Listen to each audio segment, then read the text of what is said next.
going on, y'all? Welcome back to another episode of The Jump. I didn't get to do a reaction podcast last night.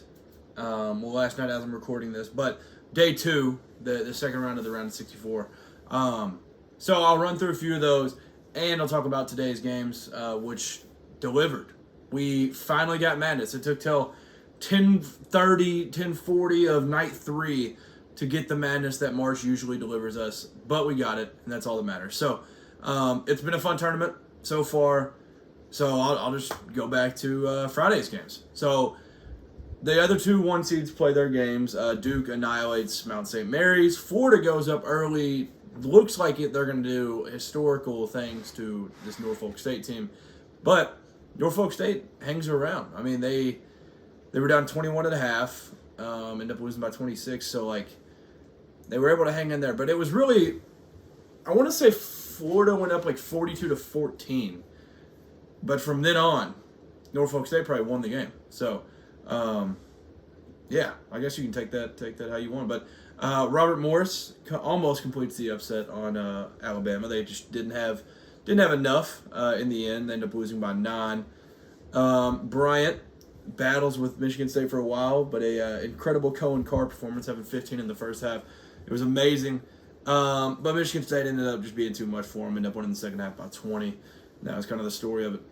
Iowa State rolled Lipscomb. Don't need to talk about that. Kentucky played well. The game was really just 2 runs. There was a run right before half, and then there was a run in the second half where Trent Noah hits a 3, Andrew Carr hits a 3, and then I think there was a dunk or something. So that was kind of the story of that. Kentucky makes it out of that first game that the fans have been begging for the last couple of years. Maryland just destroys Grand Canyon. This is one of the upsets that people had talked about maybe would happen. It did not even get close. Another one that some people thought would happen just because both teams run and gun. Arizona, they just obliterated Akron. Colorado State, which was the most picked 12-5 upset for obvious reasons. Tyrese Hunter not playing for Memphis. And then Colorado State, I mean, they were a favorite going into it. And obviously, Neat Clifford was the name going into it, but the Kyan Evans, that kid, his post-game interview was perfect, too. They said, those hands still hot of yours? He finished with 23 points, but they're like, those hands still hot of yours? And then he was like, they cooled down a little bit towards the end, but they're still warm. But those are the guys you love to see in March. These guys that nobody really knows outside of Colorado State fans, they come out, they ball out on the big stage and play great. And it stinks because for Memphis, let me see what he ended up with for P.J. Haggerty. P.J. Haggerty ended up going 7 for 23 from the field. And Dane Danger played the best game I think he could have. 22, 12, and 3 steals and 3 blocks, bro. You can't ask for much more out of Dane Danger, and he brought it, and Memphis just couldn't get it done. Colorado State won a close one. A 12-5 that I think some casuals picked, but I think a lot of people that kind of knew these teams knew to not pick it. Oregon dominates Liberty. They won by 29. North Carolina, Ole Miss. Ole Miss kind of pulled off early, and it was like, dang, Ole Miss might just roll these boys. But then, here come the Tar Heels. Between Lubin, R.J. Davis, Trimble, everybody was part of that big comeback. They bring it back, and I mean, they were down 18 at half, end up winning the second half by 11. Sean Padula, clutch again, as he was in the SEC tournament. And Ole Miss gets out of there with a win, but this game was a lot closer than the 7 points that the score ends up showing. And what a comeback for North Carolina. It feels like this is what they've been doing all year. They just go down, come back, and they've been playing inferior opponents, so it's worked. But, North Carolina, they shouldn't have been in the tournament. Congrats on the play-in win, but now they're where they belong, on the couches, because they did not deserve to get in this one. Xavier, Illinois. This was a great game for the most part until Illinois did the thing. They'll just pull away there at the end. Dalen Swain, incredible game out of him, out of the young man. Obviously, this is an older team, but Dalen Swain, he's only a sophomore, 27 points, 8 rebounds. So if you can get that back, if you're Xavier, then obviously his future is still very bright. But Illinois just they were doing their thing. Will Riley had a great game, 22 points for the freshman. Tomislav Visic, he played very good. Yakuchonis nearly had a triple-double. Like this was just the most Illinois game when they're playing at their best, and that's exactly what this was. So, great game for the Fighting Illini. We'll play Kentucky. When this uploads, it'll be probably pretty, not super close, but it'll be after midnight, so it'll be the day of this upload. But yeah, that'll be a fun one. Playing Kentucky, it'll be high points, high-scoring game. Vanderbilt, they led nearly the entire game, it felt like, against St. Mary's, and ended up blowing it at the end. They lose 59-56. St. Mary's gets out of the first round. New Mexico playing Marquette. What a game this was. This game was a blast. New Mexico really, they didn't dominate, but they kind of had control of this game for the most part of it. So this was a great game, and it's not like New Mexico is just this mid-major that's nobody's ever heard of, having Nelly Jr. Joseph and Donovan Dent, names like that, they're not as mid-major as what mid-majors used to be. But incredible win for New Mexico, but even better for the Mountain West, who has struggled in March, winning 2 games in the same day, Colorado State and New Mexico. So that was amazing to see. It was sad to see Cam Jones go out. Ended up playing every minute in the game, though. And but what a career out of him, Cam Jones, a absolute. He's on my list of guys that I will forever love. That spent some years at a school. Baylor, Mississippi State. This was the first game of the day, and this was it delivered. This was exactly what you wanted out of the first game of March Madness of that day of Friday. 75-72, Baylor wins, and it was just chaos there at the end. Rob Wright balled out. Josh Hubbard played very well. I don't know how Josh Hubbard didn't get that one shot late, but nonetheless, a great game overall, and it was a fun one to watch. UConn beat Oklahoma. This was really just Jeremiah Fears trying to do all he could to end up competing. It was a one-man show versus the back-to-back champs. So, UConn won that one, 67-59. Now, moving on to today. We started the day off with... I'll start with this one, even though the rest are out of order. Purdue and McNeese's. This was the story of this game was, if you watch the first possession of this game, they feed it in Trey Kaufman-Renn, the easiest layup of his life. Next possession, same thing. I think McNeese goes and scores. They come back, same thing. And they just don't even have to. They destroyed them inside. And this was a game. What did Fletcher Loyer even end up with? He didn't play good. He had 15. Never mind. But he was 3 for 10 from 3. That's kind of what I was getting at. He wasn't making shots. He wasn't super efficient. So without Fletcher Loyer, Braden Smith played a great game. I thought. Yeah. Oh, wow. Well, I guess some of those were a couple tough passes, but 8 turnovers. I did not. It didn't feel like that. But one of those was the Fletcher Loyer, I think it was blocked off the backboard. He gets it and does the no look. Tough. It was a tough pass between a few guys to Fletcher Loyer. It goes off Fletcher Loyer's knee or something. But other than the turnovers, it was an incredible game out of Braden Smith. Had the game under control. The athleticism didn't faze him at all the whole time. But what a run for Will Wade and McNeese and Amir Khan. I think now the reports are coming out that Amir Khan's going with him to NC State, so that'll be fun. But what a run! It was fun for this 12 seed. That this one feels like a mid-major at least. Like we know the coach and all that, but this one felt like a mid-major, and they gave them all they could handle in the second half. But Purdue kept a commanding lead for the most part in this game, and like I said, the beginning of the game told the whole story. Other than that, I'll just go how ESPN has it. So, Creighton, they battled with Auburn for a long time, and Ryan Carpenter was able to kind of take out Janai Broome in this game. Auburn wins 82-70, and this was a very Tahad Pettiford. The joke there for a while was he only performs in big games. They played Vermont or whoever it was to start the year. He had 0 points. They played Houston. He's got 26. So that was the funny joke. Now they're in March. Every game's big. He has 23 tonight. So it was very, very Tahad Pettiford game. yeah, I think Auburn just kind of overwhelmed Creighton with not necessarily depth, just like the different looks they can throw. It was kind of once like the next wave of like who was going to take over once those happened. Like it was Chad Baker Mazara's run in the second half where he had like, what do you have, 7 straight? I don't remember what it was, but he was like hitting runners, like falling, getting fouled. Like that is impossible, and that's like the 4th worry at that time or something. Like then Chad Baker Mazara goes out and Chaney Johnson comes in. He has 8 points. So it was just it was a great game from Creighton. You can't knock them. This one did really hurt to see because I know if you follow March Madness on any socials, they've been posting the thank you to so and so, and so Stephen Ashworth, Jemiah Neal, and Ryan Kalkbrenner, all their careers are done. I think 11 needs to be retired. Like, no joke. What Ryan Kalkbrenner did at Creighton was absolutely incredible. What an amazing career out of him.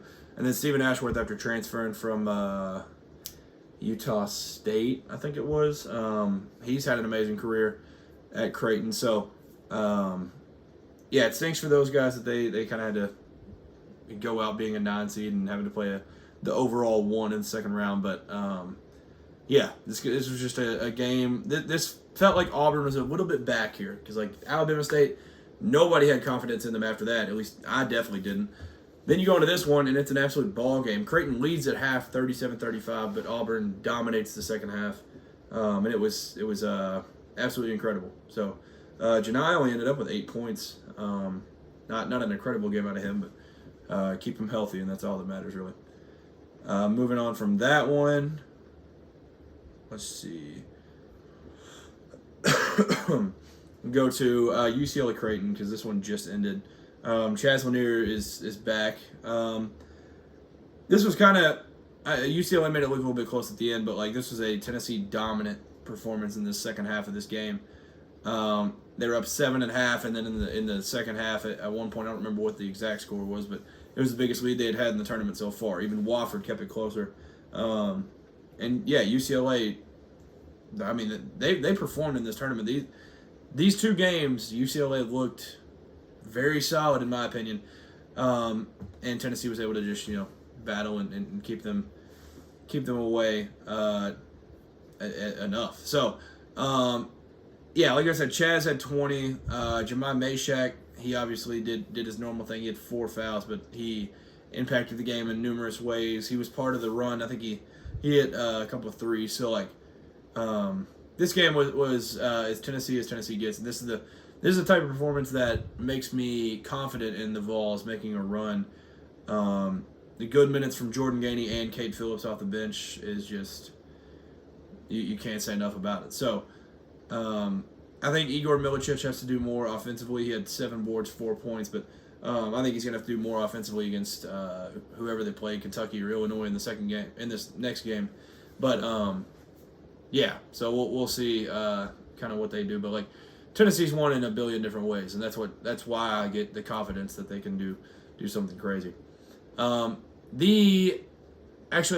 go. I'm trying to figure out what order to go. Okay, I'll go with this one. Drake, Texas Tech. Texas Tech kind of kept Drake at an arm's length, and they kind of kept him away as much as they could. Darion Williams played an incredible game.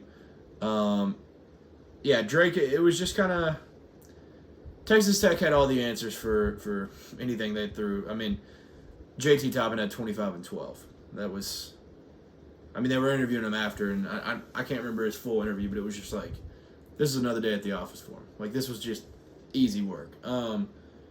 They led the whole time and ended up winning by 13, and that was it. And we'll see if Ben McCollum is still at Drake here in a couple weeks, because I think Iowa will be making some calls here soon, and we might see Bennett starts in Iowa City here soon. So, Texas Tech, they move on. This was a game where you feel a lot more confident in them going forward. Way more confident than you did after the last one with UNC Wilmington. It was Yeah, good win for Texas Tech. Nothing else to say. The Michigan versus Texas A&M game, A&M, it felt like, I mean, it was a back and forth game, don't get me wrong, but it felt like A&M in the second half had this game locked up. Let me see what it ended up getting to at its worst. So A&M ended up leading 60-50 with 13-17 left, 88% chance to win. And then by the time it gets to 3:23, Michigan goes up 9. So that was the story of the game. It was literally just Michigan took over late, and once again, Trey Donaldson, clutch. He did it against Maryland. He hit that late 3 in the UC San Diego game, and here he is tonight. That insanely tough layup. What another clutch performance from him. I do need to mention what a game off the bench from Roddy Gale. 26 points. Every time we went to the free throw line, it was a guaranteed 2. Like, you might as well not even shoot him. So that was amazing to see. Great game. Vlad Golden, he played with 4 fouls for a long time. At least it felt like he did, but he had 23 and 12 with 3 blocks to go with it. So this Michigan team is a blast. Once again, Pharrell Payne, I mentioned him after the first game. What a tournament for him. I mean, he had 26 today. This does stink for the this A&M group, because this group's been together for a while at A&M. A lot of veterans on the squad, and they'll be gone. And Wade Taylor in his last game goes 4 for 15, 1 for 8 from 3. I think that was him that shot that one late 3 that would have been the extremely clutch one. I don't even remember what the score was at that point, but it hit every part of the rim and then bounced out somehow. But Wade Taylor had an amazing career in College Station, and nothing to hang your head on. Then I'll get to I don't know what. All right, I'm going to go to the 2 games that delivered the madness for the first time. BYU, Wisconsin. First of all, John Tonji had 37 points. And I do think maybe it's just because I was flicking the channels back and forth, and but that's got to be the quietest almost 40 ever. Like, I don't know how many threes he ended up hitting. Yeah, he only hit 3. Okay, because 14 of them were at the line. Okay, that makes me feel a little less like, I don't know. But that's the quietest 37 points I've ever seen in my life. Like, once he went to the line the last time to get him to 37, they're like, yeah, he's at 36 right now. Here's to make it 37. And I was like, what? I go straight to ESPN, and I was like, there's no way he's at that. But yeah, there he was. And then the other star of the game, Richie Saunders. The 2 guys going into it that are their team leaders, they both ball out. Richie Saunders has 7 rebounds alongside his 25 points. Richie Saunders, man, what a player. What a player. I started talking about this BYU team in like November, and here we are. I love these guys so much. Man. And yeah, the mag on the last possession, the whole end of this game was just chaos, but mag on the last possession, the defense was incredible. I honestly thought, because BYU, it felt like they led by 9 to 12, or like 8 to 12 the whole game. And then, Wisconsin, the fans would get into it. They'd go get an and one. Ball would swing a little bit for BYU. BYU hit a 3. And it would just, every time Wisconsin even cut into the lead just a smidge, BYU went and just did something. They'd hit a 3, and it'd be over. That's how the game felt. So I was like, Wisconsin's never even going to get close enough. Then things start turning, and Wisconsin cuts it to 5 there with however much time that was. And then, what was it? Then it was the and one, I think. I don't. Now I'm getting all mixed up. But the inbounds play, I don't remember who was passing it in, but I think he was throwing it to Dimon. That was the worst inbounds of all time, and the commentator pointed it out. Just call a timeout. If you're not sure if you can make that pass or it's not super open, just call a timeout, get things set up, figure it out, and because like the commentator said, I can't remember his name, but nothing in the world at that point is more valuable than that possession. Nothing, because I think that might have been when they were up 2. It might have been 2 or 5, but whatever it was. That was an almost historic collapse for BYU. Let me see the game cast on this one. This one, yeah, okay. My description sums it up perfectly. They literally led they went up 9, and then that was it the whole time. They were up 91 to 83 with a minute 25 left. Up 8 with a 97% chance to win. And boy, they almost blew it. But yeah, John Tonji, obviously for March purposes, I wish he would have hit that shot. I have been on BYU big time, so this is another badge I can wear. I've been talking about these guys. I saw the vision in November, and then here we are, and I'm still getting to watch them play into the Sweet 16. So, and honestly, it might be part of that Jimmer Fredette look, because he's been chilling in the crowd, and they show him from time to time, and that guy was a halfway decent basketball player himself. So, this BYU team's fun though. But this game did bring the madness that people had been complaining about us not having so far. This was about 10:40, and then I had the what is it even called? A tri box? I know the quad box, but I guess a tri box where it's got the 2 and then the 1 over on the right. Once that one ends, you look over and you're like, oh shoot, a game that felt oddly similar. Gonzaga-Houston. Houston was holding Gonzaga away about 10 points the whole time, and they about sold it. I don't remember who it was that made the pass, but there was the falling back, throwing it across the court with the one that Graham Ike almost got. He ends up hitting it out. But golly, dude, they did all they could to blow it, and then once LJ Cryer's going to the line there at the end, you kind of feel confident. But what a game out of Graham Ike. That was an incredible performance. 27 points for him. He played with 4 for a long time too. It felt like with 4 fouls. So LJ Cryer tied his career high with 30. So that was amazing to see. This Houston team, man, I've been talking about them. I think I picked them as my national champ a year ago. I don't even know. Once they started getting a couple of these portal guys in, and then they announced who was returning and stuff, man, this team's special, and it's all coming around right now. So they escaped the scariest 8 seed I think I've ever seen in my entire life. Gonzaga was still a top 10 KenPom team. It's incredible. But now Gonzaga is missing the Sweet 16 for the first time since 2014. What an incredible run. And I mean, even Kelvin Sampson stops from them talking about his Houston Cougars in the postgame. He was like, hey, let's just stop and give Mark Few and Gonzaga some credit, because we just beat a very, very good team, and that streak is crazy. So yeah, that was that one heck of a run. I mean, for Gonzaga as a kid, I remember being made fun of as the team that can never win in March, because I am too young to remember the Adam Morrison days, and so I started remembering those pre-2014. I don't remember all their tournament outcomes in those years, but they were made fun of as being the team that can't win, and then they went on 9 straight Sweet 16 runs. So Mark Few has done an incredible job there, and I mean he'll probably be retiring soon. But that performance against Georgia and this one tonight proves that he's still got so much left in the tank, and we'll see what happens with him. So Gonzaga is going to be something to deal with next year too. I don't really know. I think Nolan Hickman's got to be a senior now. I don't know who all's gone from this team. This team was very, very old.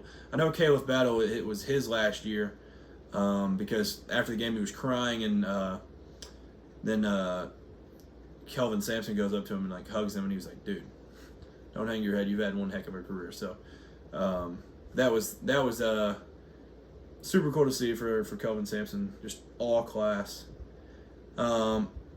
I do need to mention from the BYU game the flagrant 2. That was wild. This one didn't end up changing the outcome of the game because BYU still won, but it nearly did.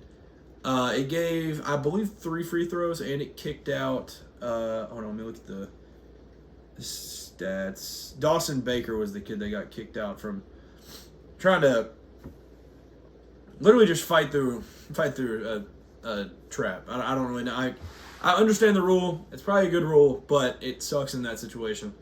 He obviously didn't do it on purpose, but my man, was it Klesmet? I don't remember who it was, but I think it was Klesmet. He got hit in the family jewels. So, if you know what I'm talking about, sound off in the comments on whether or not you think that was a flagrant 2 and if it should have been called or not.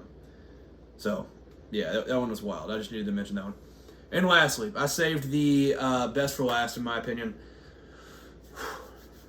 The two coaches that have meant the most in my life, probably. So, if you're new here, I'm a Kentucky fan.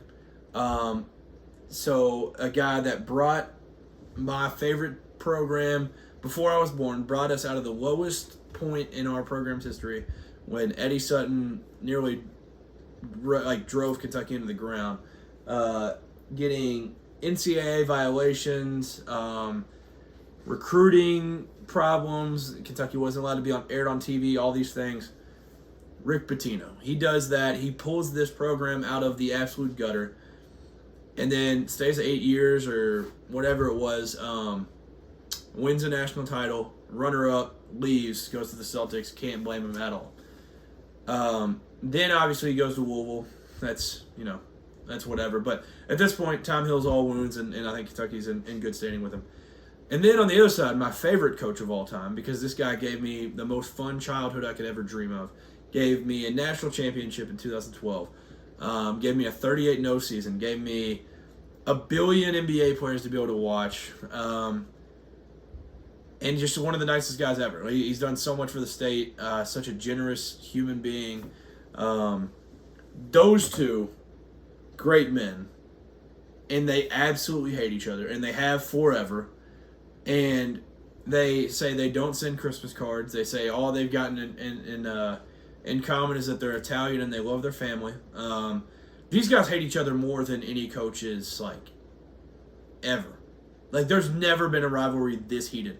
And if you want to look up YouTube videos about it, they went from playing between UK and UMass to the Celtics Nets to Louisville Memphis to Louisville Kentucky. Now here we are in the Mike Anderson game, St. John's versus Arkansas. Who would have thought, if you would have gone back a few years, whenever it was that Pitino was in Greece, but if Pitino's in Greece, you probably think he's on his final round. He'll retire anytime soon, and Cal is at Kentucky. You're probably they still have one more matchup in them. Somebody probably look at you like you're insane, and then you tell them that it's at Arkansas and St. John's of all places.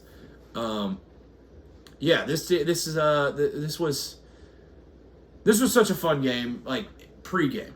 It's two completely different rosters. This is a Arkansas team that is built on NIL. A couple of guys commit there for the money. Nelly Davis commits there for the money. And then he brings over Kentucky guys, Kentucky commits, all these things. On St. John's end, they're transfers that not a bunch of people wanted. Some highly thought-after transfers in Davon Smith and Kadari Richmond. And a team that's made up of just heart, hustle, New York built into them. And they're playing for the city. It's just the two worlds that exist in college basketball. One team's getting a bag, one of the highest NIL teams in the country, and one team is just built in doing whatever their coach wants from them.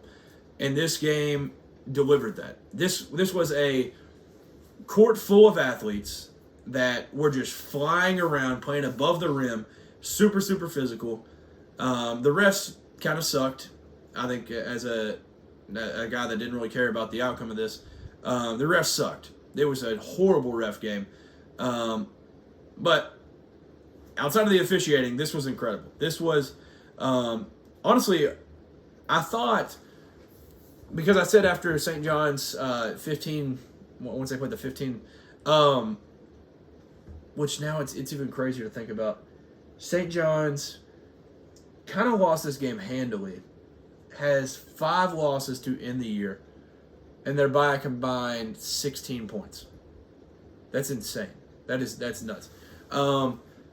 But this game, St. John's, right before the end of the half, they make a little run, and they do what they do, and what was it? Boogie hit a 3 or something. I don't remember what it was, but St. John's, they make a run, and I was like, well, they'll come out. Rick's gonna have them ready, but Rick had that look on him that I've seen numerous times from watching Kentucky Louisville games. Rick wasn't all there. He did the double hand like bull crap. He did that 200 times, it felt like. This game, I said as soon as it ended, I was like, somebody's going to have to check on Rick, because this game just means so much for both of these guys. This Carter Knox, I thought, was the takeaway for Arkansas. This is obviously Boogie Flan's back. Adu Thero is what they call him now. I don't know. He'll probably be back in the next game. Boogie Flan, I mean, he only had 6-4-2, but it was a great 6-4-2.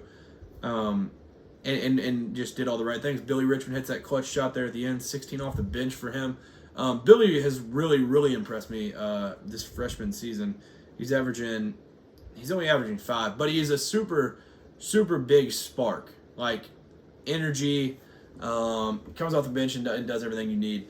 So, this game was Arkansas just out-athleting St. John's. And the thing that killed St. John's all year, but they were able to do everything else so perfect that it didn't matter, was the shooting. So, I think it was PFT, from Pardon My Take, that I think it was him that mentioned St. John's would be the best team of all time if you didn't have a basket. Yeah, if a goal wasn't involved, St. John's would be an absolute dynasty. But the one thing that you can do to put points on the board, they cannot do. They shot 9% from 3. 9. 28% from the field. You're not beating anybody with that. 9% from 3 and 28% from the field. This is insane. I mean, it's super ironic also that John Calipari 1 year ago, almost to the day, played an Oakland team from the Horizon League that had a guy named Jack falling out of bounds, hitting fadeaway threes from the third row. And then they play a 2 seed and they shoot 9% from 3. That's ironic, but this was kind of the thing for St. John's all year. And that's also why I don't know if Michigan State has the goods to go all the way. You've got to be able to shoot. It's 2025. You've got to be able to hit some shots. And they just couldn't. That was it. It was just clank after clank after clank there at the end. And R.J. Lewis, probably his worst game of the year, I would guess. 9.7 rebounds. Only played 30 minutes, too. So, with him playing his worst game, Zuby Ejiofor played like a man possessed there for a while. 23 points, 12 rebounds, 2 steals. He played incredible. Those numbers don't even like show it at all. And the one thing with Zuby and Trevon Brazile or Trevin Brazile, like, the one thing about this game is these teams, like I said, John Tonji scored the quietest 37 or whatever. This team this game had the loudest points of all time. They were just like Zuby Ejiofor, battling for a board, jump up, dunk like he's got beef with the rim. Trevon Brazile, ball gets tipped around, tipped to him, he just dunks the crap out of it. Or DJ Wagner gets downhill, falls over, flying out of bounds, hits off the top of the backboard, falls in. Like, this was the loudest game of all time. But it was amazing. It delivered, and this game lived up to the hype. And Arkansas moves on. I had a weird feeling about it going into it. I was like, you know what? Arkansas might win it because Cal has owned Rick in these last few years. I don't know what his all-time record is against him. I'm assuming he's above 500. He's at least above 500 in the last, 10 years. I just had a feeling. I was like, man, St. John's isn't necessarily the most talented team of all time. Arkansas might do it. And I didn't take it in my main bracket, but I did have St. John's losing the next game, so it won't really matter a whole lot. But I had a feeling Arkansas could do it. Cal owns Rick, and that was kind of the story. But I was like, Rick has said a lot of terrible things after, regular season losses that don't mean a whole lot. Now, the reason he comes back to St. John's, the man he wants to get off his resume knocks him out of the second round. Because he said, like, in his presser or whatever, John Calipari's taken 3 schools to a Final Four. I've also taken 3 schools to a Final Four. I came back to St. John's to get St. John's back to a Final Four, so that'd be my 4th school, and I get John Calipari off my resume. Well, John Calipari just knocked him out, and they'll probably play again next year if they're in similar situations. So, I think I don't have any ill will towards either guy. I mean, I'm not a huge fan of either, and I'm not I don't hate either. I don't love either. That's kind of the situation I'm in. But I don't know. This game went exactly how we've seen these games go in the last 10, 15 years. So it was a great game. Like I said, lived up to the hype, and it was a blast. So now half the Sweet 16 is set, and we will have more games tomorrow. So tomorrow we will have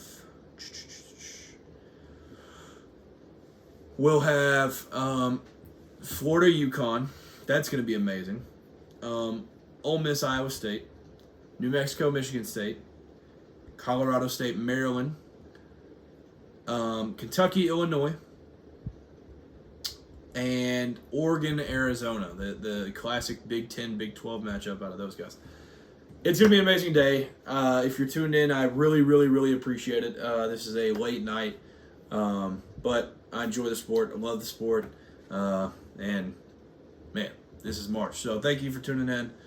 And I hope to be back tomorrow night. And like I said, I'm a Kentucky fan, so hopefully I have a smile on my face. Thank you for tuning in. Enjoy the games tomorrow, and peace.